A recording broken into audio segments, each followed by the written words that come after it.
Bismillahirrahmanirrahim. Assalamualaikum warahmatullahi wabarakatuh. Alhamdulillahilladzi ja'ala al-Qur'an hudal linnas wa bayyinatin minal huda wal furqan. Wa nasyhadu an la ilaha illallah wahdahu la syarikalah wa nasyhadu anna Muhammadan abduhu wa rasuluh. Al-mab'uts rahmatan lil alamin. Wa ala alihi wa ashabihi wa azwajihi wa dzurriyyatihi wa man tabi'ahum bil huda ila yaumil qiyamah. Tsumma ba'd. Teman-teman serta yang selalu aktif dalam mengikuti channel YouTube saya, Fayruz Azmi, mudah-mudahan selalu mendapatkan keberkahan dari Allah Subhanahu wa taala. Pada kesempatan kali ini kita akan membahas fikih muamalah jilid yang kedua, yaitu kelanjutan dari fikih muamalah jilid pertama yang membahas tentang syariat Islam. Kemudian kita juga membahas tentang fikih, dan kedua kita membahas pembagian fikih, yaitu fikih ibadah dan fikih muamalah. Hari ini kita akan lebih memfokuskan pembahasan kita yaitu tentang fikih muamalah, di mana bahwa fikih muamalah itu adalah merupakan bagian daripada kajian fikih yang menjelaskan di dalamnya hubungan antar sesama manusia, hubungan antar manusia dengan orang lain, hubungan antara seorang muslim sebagai hamba Allah, sebagai khalifatullah yang diajarkan di dalam syariat Islam, bahwa seorang muslim memiliki tata cara ketika mereka berhubungan antar satu dengan yang lainnya, itu mengikuti kaidah-kaidah yang telah diajarkan di dalam syariat Islam tersebut. Maka oleh karenanya seorang muslim ketika dia mengaku dirinya beriman kepada Allah SWT, maka apapun aktivitas yang dilakukannya itu pasti berhubungan dengan kajian yang ada di dalam fikih. Ketika dia bangun tidur, kemudian dia membaca doa, kemudian dia masuk kamar mandi membaca doa, keluar dari kamar mandi kemudian dia membaca doa, itu merupakan bagian daripada adab, merupakan bagian daripada muamalah. Ketika dia keluar kamar mandi kemudian dia melaksanakan sholat, misalkan melakukan tahajud dan sebagainya, itu ada merupakan bagian daripada muamalah. Maka oleh karenanya muamalah yang seperti apa sih yang dikaji oleh kita dalam kajian fikih muamalah maliyah ini, atau fikih muamalah kontemporer ini, asriyah ya, fikih muamalah asriyah atau fikih muamalah kontemporer ya. Ternyata teman-teman, kalau kita melihat kepada kajian fikih muamalah jilid yang kedua ini, kita akan melihat bahwa di dalam kajian fikih muamalah ini ada yang disebut dengan muamalah al-adabiyah. Muamalah al-adabiyah yaitu muamalah tentang masalah ijab qabul. Muamalah yang berkaitan dengan saling ridho meridhoi, ya. Muamalah yang berkaitan dengan tidak boleh ada unsur paksaan ketika seorang melakukan akad dan lain sebagainya. Ini telah diajarkan di dalam syariat Islam. Ya, salah satu di antaranya misalkan ketika seorang melakukan jual beli itu tidak boleh saling dengan adanya paksaan, kecuali adanya yaitu saling ridho. Ya ayyuhalladzina amanu la taqulu amwalakum bainakum bil batil. Wahai orang-orang beriman, la taqulu, janganlah kalian memakan di antara harta-harta kalian bil batil, dengan cara batil. Dengan cara batil itu bisa dengan cara memaksa orang lain untuk melakukannya, atau memaksa orang lain untuk membelinya, ya, atau ada unsur penipuan sehingga itu menzolimi orang lain, itu ada merupakan bagian daripada kebatilan. Allah lanjutkan, illa antakuna tijaratan antarodin minkum. Maka ketika kalian melakukan muamalah yang berkaitan di dalam muamalah tersebut adalah hukum tentang tijarah, bisnis, jual beli dan sebagainya, antarodin minkum, maka bisnis itu harus dibarengi dengan saling adanya keridhaan, saling suka. Ya, ketika seseorang membeli barang atau dia membutuhkan suatu barang, maka tidak boleh ada paksaan, tidak boleh ada sesuatu yang disembunyikan ketika memang barang itu tidak sempurna atau tidak baik, atau ketika dia memperjualbelikan barang dengan cara gish gitu, ya. Maka Rasulullah SAW melarang semua aktivitas yang memang itu mengandung unsur tadi, ada unsur batil di dalamnya. Maka supaya tidak melakukan kebatilan ketika seorang melakukan muamalah, maka harus dibarengi dengan adanya unsur saling ridho meridhoi. Artinya tidak ada paksaan di di dalam bermuamalah. Harus saling benar-benar dari hati ke hati gitu. Atau harus benar-benar antara pembeli dengan penjual itu saling rela ketika dia menjual barang dan ketika dia membeli barang juga rela menerimanya gitu. Jangan sampai dia membeli barang, ketika dia mendapatkan barang tersebut sampai di rumah ternyata barang yang dibeli itu tidak sesuai dengan apa yang diharapkan. Artinya adanya unsur keterpaksaan atau adanya unsur keteledoran atau adanya unsur sesuatu yang disembunyikan gitu. Sesuatu yang tidak jelas bahwa barang tersebut sebenarnya tidak layak untuk diperjualbelikan, kemudian dia dibuat pencahayaan yang bagus atau dibuat seakan-akan itu sesuatu yang sangat menarik dan sebagainya, padahal barang tersebut memang tidak layak untuk diperjualbelikan. Maka Islam melarang hal tersebut gitu. Di dalam fikih muamalah teman-teman yang berkaitan dengan masalah al-adabiyah itu terbagi kepada dua bagian. Pertama adalah fikih muamalah al-maliyah, yang kedua adalah fikih muamalah al-adabiyah. Terkait tentang fikih muamalah al-maliyah, maka para ahli menjelaskan bahwa ruang lingkup fikih muamalah ini terbagi kepada dua bagian. Pertama adalah yang berkaitan dengan masalah adabiyah, yang kedua adalah yang berkaitan dengan masalah madaniyah. Ya, apa itu fikih muamalah maliyah? Ya, fikih muamalah maliyah itu adalah fikih muamalah yang berkaitan dengan masalah harta, yang berkaitan dengan masalah harta atau keuangan. Nah, kalau kita merujuk kepada kitab-kitab turos, kitab-kitab para ulama ya, misalkan di dalam kitab Minhajul Muslim di situ ya, di situ ada pembahasan khusus tentang bab al-muamalat al-maliyah. Atau kalau kita membaca kitab Kifayatul Akhyan itu ada pembahasan tentang bab al-muamalat ya. Atau kita misalkan membaca kitab kitab yang paling kecil yang biasa digunakan oleh santri ya, kitab kuning namanya Fathul Qorib Al-Mujib. Di situ ada pembahasan tentang babul muamalat. Di antara bab muamalat itu ada pembahasan tentang masalah al-maliyah. Bab-bab yang berkaitan dengan masalah kehartaan atau masalah keuangan dan sebagainya. Ketika fikih muamalah membahas tentang masalah al-maliyah, ketika membahas tentang masalah keuangan, maka itu terbagi kepada dua macam. Pertama adalah berkaitan dengan masalah al-muamalah al-maliyah al-adabiyah. Al-muamalah al-maliyah al-adabiyah. Yang kedua, al-muamalah al-maliyah al-madiyah.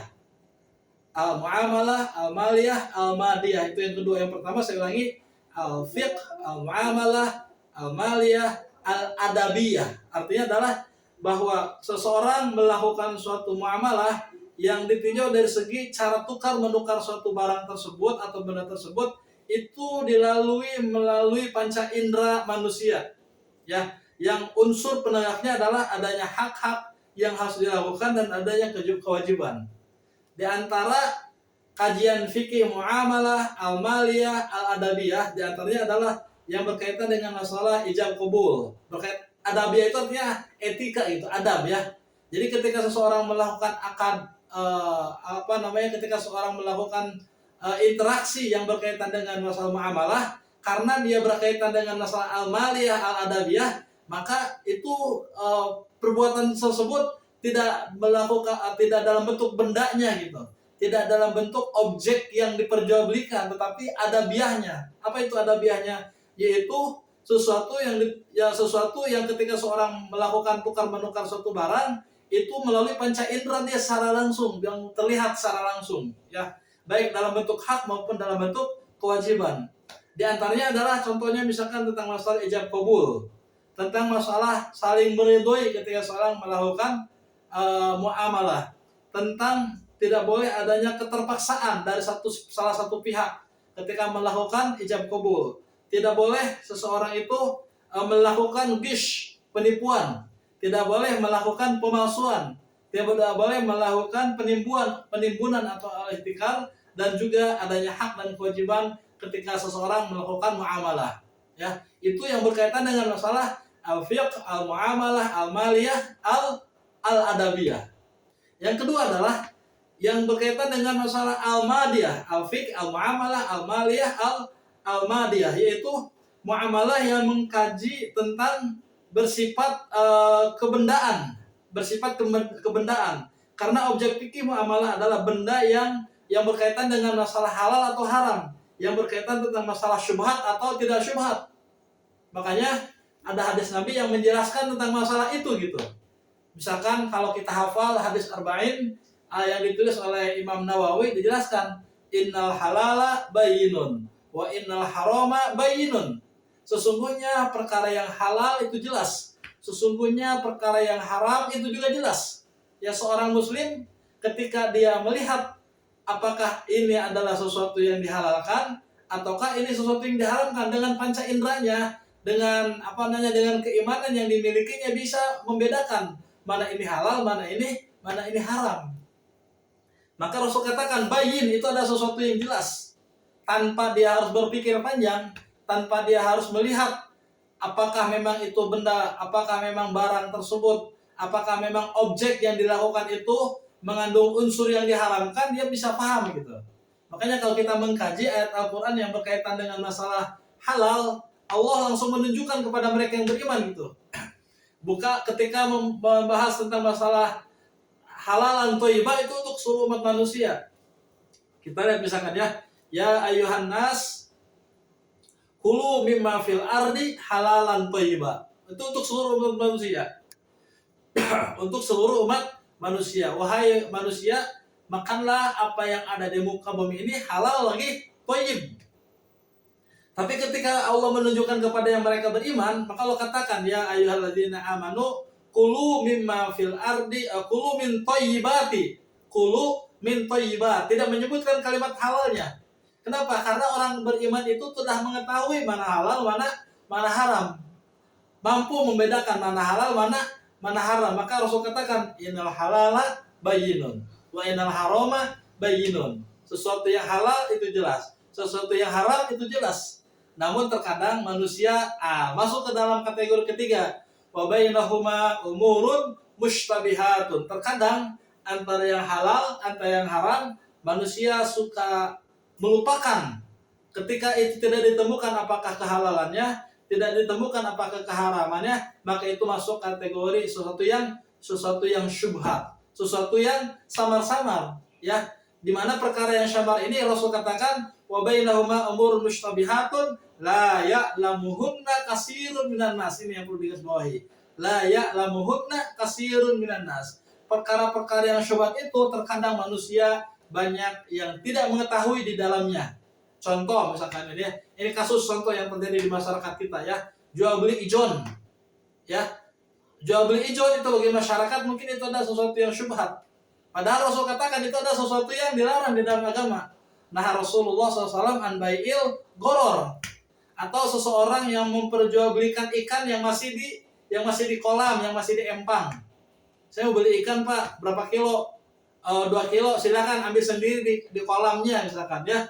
Ini kasus teman-teman yang suka mancing ya, mancing ikan, kemudian dia bayar misalkan 50.000, 100.000, kemudian dipancing sepuasnya. Kalau dia dapat sesuai dengan harga itu, kalau dia dapat, berarti dia mendapatkan kerugian. Nah, itu di situ ada unsur syubhat di dalamnya. Maka kita perlu hati-hati gitu. Atau misalkan contoh kasus yang lain ya, ada seorang ibu yang menukar emas dia yang lama dengan emas dia yang baru.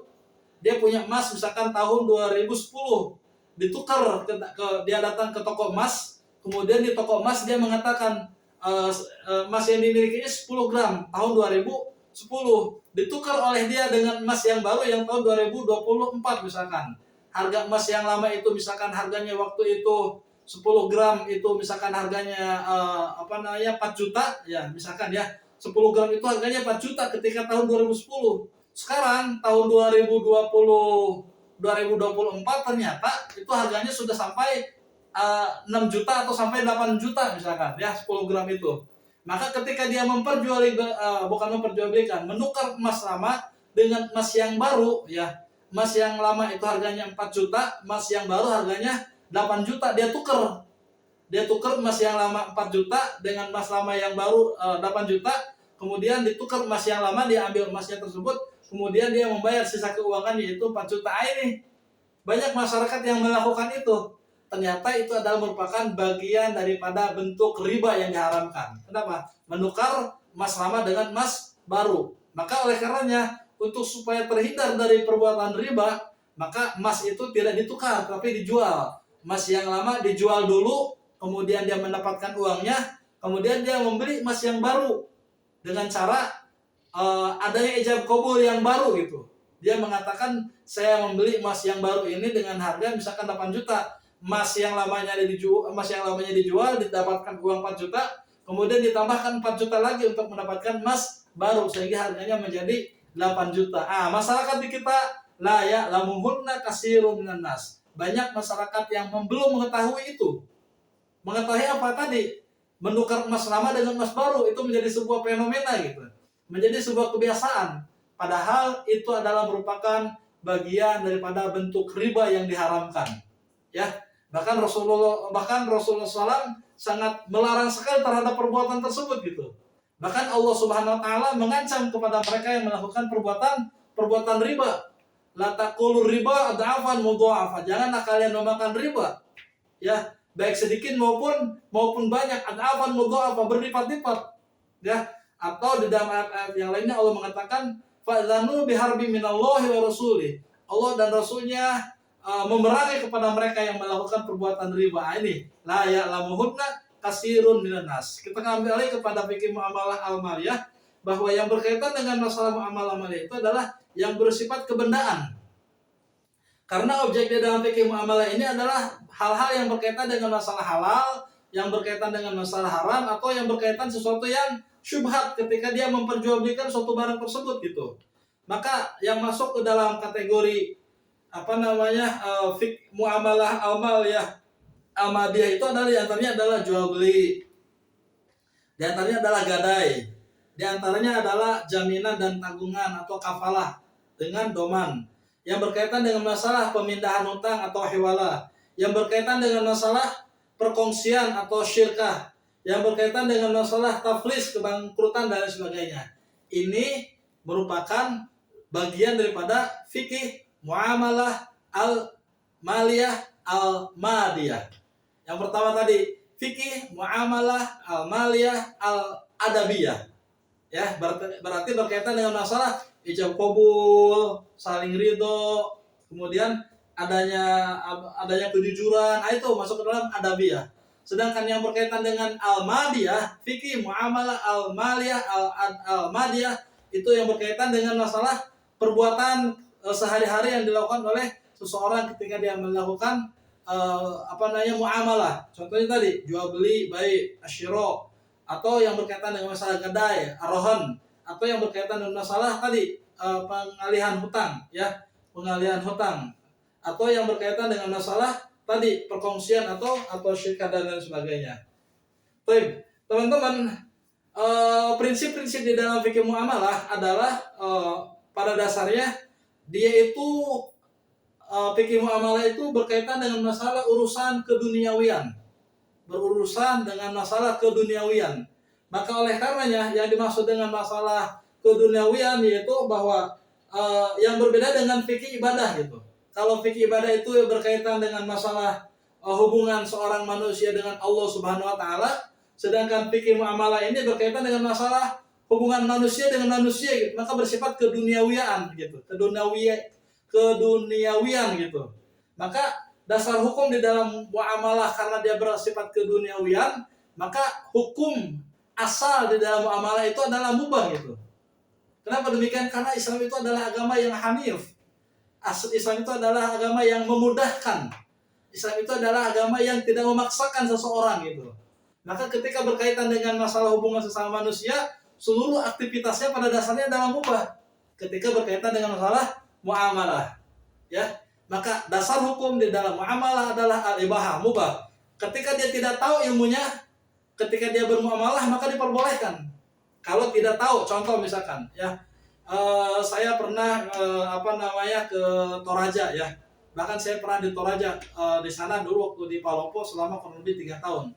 Jarak dari Palopo ke Toraja itu kurang lebih perjalanan 2 jam sampai 3 jam, ya. Ketika saya datang ke Toraja, ternyata Toraja itu kan masyarakatnya mayoritas non Muslim ya, mayoritas Kristen. Nah, ketika kita misalkan makan sesuatu ya di Toraja, makan bakso misalkan ya, kalau kita tidak tahu ternyata bakso itu mengandung babi, karena di sana itu sesuatu yang lumrah gitu, sesuatu yang lumrah ketika kita makan bakso. Atau mungkin ada teman-teman yang pernah ke Bali gitu ya, ada yang pernah mungkin jalan-jalan ke daerah yang dimana muslimnya itu minoritas gitu ya, contoh yang misalkan saya ceritakan tadi ke Toraja ya, ketika kita makan bakso, saya alhamdulillah belum pernah tapi ya, ketika kita makan bakso di Toraja, ketika kita makan kemudian selesai makan bakso, kita tidak tahu bahwa bakso itu mengandung babi ya, karena tidak ada tulisan, tidak ada keterangan.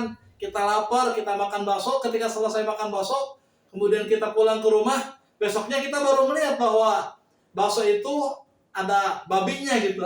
Kalau memang dia tidak tahu ya, ketika dia berkaitan dengan muamalah itu tidak berdosa gitu. Itu tidak berdosa. Tetapi kalau dia sudah tahu kemudian melakukannya lagi, itu yang menyebabkan dia berdosa. Kenapa demikian? Karena ketidaktahuannya itu dia menyebabkan tidak ditulis dosanya oleh Allah Subhanahu wa taala. Rufi'al qalam an salasin. Kata Rasulullah SAW, ya, qalam Allah Subhanahu wa taala tidak menuliskan kepada seseorang itu dari 3 alasan. Di antaranya adalah al-jahlu, karena kebodohannya atau karena ketidaktahuannya.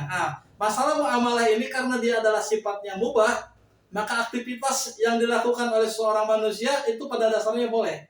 Illa ma dalil ala tahrimiha, kecuali adanya dalil yang mengharamkan itu. Contoh tadi ya, dia makan bakso, ketika dia sebelumnya tahu bahwa itu sudah ada minyak babinya, atau mengandung daging babi, atau mengandung sesuatu yang diharamkan, ya, atau misalkan bakso yang terbuat dari sesuatu yang diharamkan, kemudian dia makan, dia tahu itu, maka dia masuk kategori yang haram ini. Kenapa? Karena babi adalah secara qat'i dilarang oleh Allah Subhanahu wa taala. Hurrimat alaikumul maitah wadam walahmul khinzir.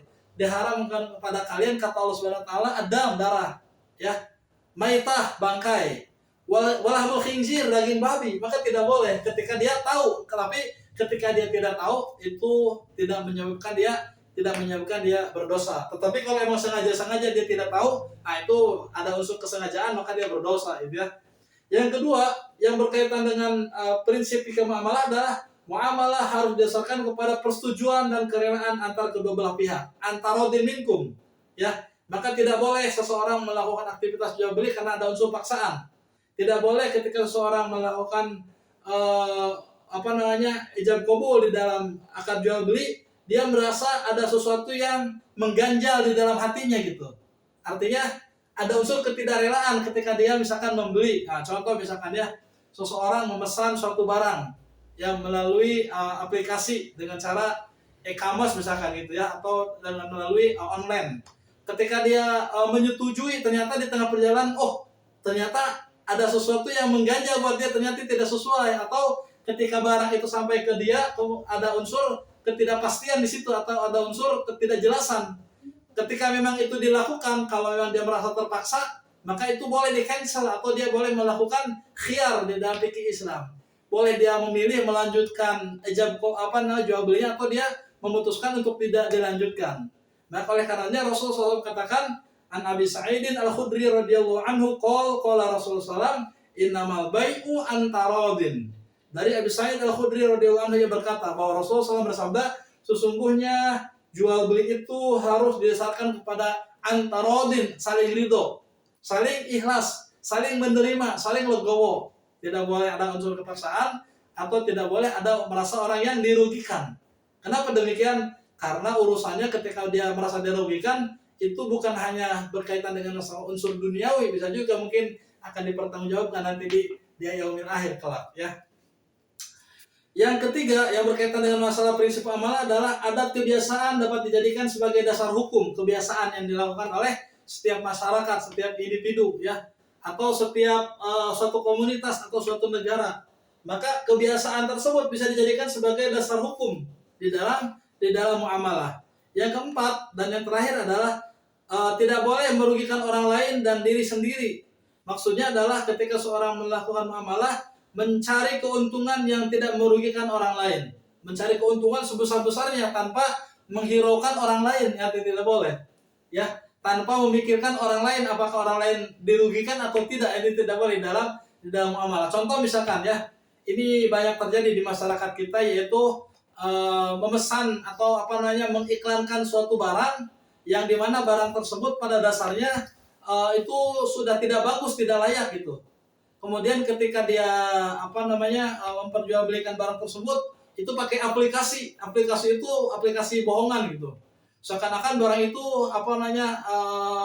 laku, laris dan sebagainya, padahal itu adalah barang yang memang tidak layak untuk diperjualbelikan gitu. Sering kan kalau kita ngeliat Instagram, kalau kita ngeliat di Facebook misalkan, seakan-akan barang itu laku gitu. Padahal barang itu adalah barang reject, barang tidak bagus dan sebagainya. Di dalam fikih muamalah tidak boleh seorang melakukan jual beli, melakukan akad seperti itu yang merugikan pihak orang lain. Dan yang terakhir dalam fikih muamalah adalah bersumber fikih muamalah ini dari 4 sumber utama. Ketika seseorang melakukan aktivitas dalam fikih muamalah, melakukan sebuah aktivitas ya, maka fikih muamalah ini bersumber kepada 4 sumber utama di dalam fikih Islam. Pertama adalah bersumber dari Al-Quran, yang kedua adalah bersumber dari hadis Nabi SAW, dan yang ketiga adalah dia bersumber dari hasil ijtihad. Nah ini, dari hasil ijtihad ini kemudian ada namanya ijma, ada namanya qiyas. Sehingga dengan adanya ijma, dengan adanya qiyas, perkembangan ekonomi Islam terus muncul gitu, terus hidup gitu. Yang sebelumnya mungkin kajian-kajian yang berkaitan dengan masalah ekonomi Islam itu ketika tidak ada ijma, tidak ada qiyas, mungkin susah kita menemukan sesuatu yang baru yang disentuhkan oleh Nabi SAW yang ternyata pada masa sekarang itu terjadi gitu. Contoh misalkan tentang masalah bunga bank, ya, tentang masalah bunga bank. Mungkin zaman Rasul tidak ada yang namanya bunga bank. Kenapa? Karena perbankan syariah ketika itu belum ada gitu. Tetapi para ulama pada masa sekarang itu mereka telah menyepakati bahwa bunga bank itu sama dengan riba. Ya, kenapa? Karena ada unsur di situ, unsur berlipat ganda pinjaman yang diberikan gitu. Yang tadi la taqulu riba ad'afan mudha'afah. Sekecil apapun itu, ketika seseorang melakukan bunga atau mengambil keuntungan lebih daripada barang yang dipinjamkan, itu adalah merupakan bagian daripada bunga yang diharamkan. Itu adalah merupakan kias para ulama terhadap riba yang diharamkan sebelumnya di dalam ajaran Islam, di dalam Nabi SAW, ya, hadis Nabi SAW atau ayat-ayat Al-Quran yang berkaitan dengan masalah tersebut, ya, tentang masalah riba, ternyata itu dikiaskan kepada bahwa bunga bank adalah merupakan bagian daripada riba. Baik teman-teman, itu mungkin sedikit penjelasan ya yang berkaitan dengan masalah fikih muamalah kontemporer yang jilid 2 ini, yang disebut dengan fikih muamalah maliyah. Mudah-mudahan ada manfaatnya, mudah-mudahan kita semuanya mendapatkan ilmu yang bermanfaat.